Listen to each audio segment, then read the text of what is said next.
BBC నేస్తం, కాపు నేస్తం ఏది ఇచ్చినా కూడా మహిళలే లబ్ధిదారులుగా ఉండేట్టుగా ఆ రోజుల్లో జగనన్న చేయడం జరిగింది.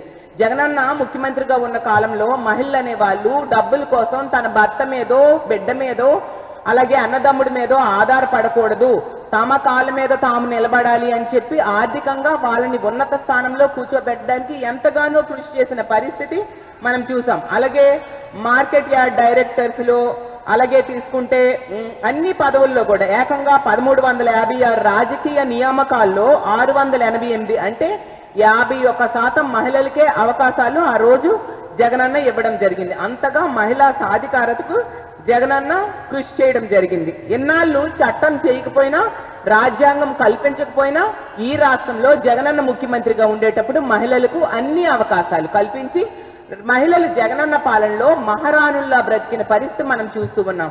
మరీ ముఖ్యంగా మహిళల రక్షణ కోసం ఒక దిశా వ్యవస్థనే తీసుకొచ్చారు.